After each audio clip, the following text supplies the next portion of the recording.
آپ صلی اللہ علیہ وسلم اس مہینے کی جو تیاری فرماتے تھے، اور امہات المؤمنین جس کو روایت بھی کرتی ہیں اور وہ بھی تیاری فرمایا کرتی تھی، اس سے ایسے پتہ چلتا ہے جیسے کوئی بندہ کمر ہمت کو باندھ لیتا ہے کہ بس اب وہ وقت آ گیا جس کے اندر کسی قسم کی کوتاہی نہ کی جائے، جس کے اندر کسی قسم کی کمی بیشی نہ کی جائے۔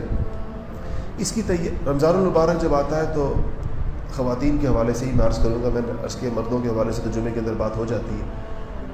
بدقسمتی سے ہمارے گھروں کا ہم نے ماحول یہ بنایا ہے کہ خواتین کی جمعے کی رمضان کی تیاری کا مطلب یہ ہے کہ وہ کھانے پینے کی تیاری کریں اور وہ چیزوں کو تیار کر کے فریز کریں اور فریزروں میں رکھیں اور اس طرح تیاری کریں، اور ان کا سارا دن اسی میں گزر جاتا ہے۔ ظہر کے بعد سے وہ افطاری کی تیاری شروع کرتی ہیں، اور افطاری کے وقت تک یعنی جب اذان ہو رہی ہوتی ہے اس وقت بھی خاتون خانہ ڈائننگ اور کچن کے درمیان چکر لگا رہی ہوتی ہے، کوئی چیز پہنچا رہی ہے، کسی کو یہ چاہیے، کسی کو وہ چاہیے۔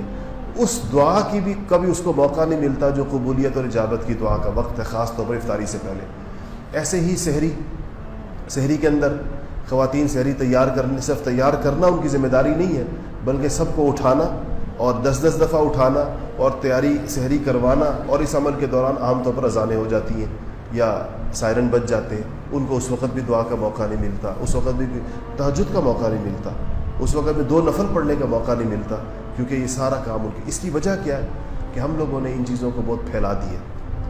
اتنا پھیلا ہوا نظم نہیں ہوتا تھا رمضان المبارک کا قرون اولیٰ کے زمانے میں جتنا اب پھیل گیا۔ ہمارے ہاں افطاری کے نام سے ایک مستقل دعوت ہے اور کھانا الگ سے۔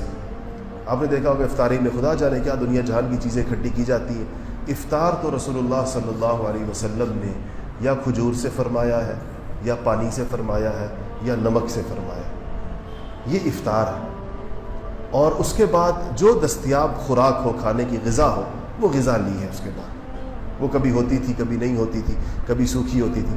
اما عائشہ رضی اللہ تعالی عنہا نے ایک موقع پہ افطار ہوا، نمک پانی جس چیز سے بھی ہوتا ہے، تو کھانے میں زیتون کے تیل میں چپڑی ہوئی روٹی تھی، یعنی زیتون کا تیل لگا ہوا تھا۔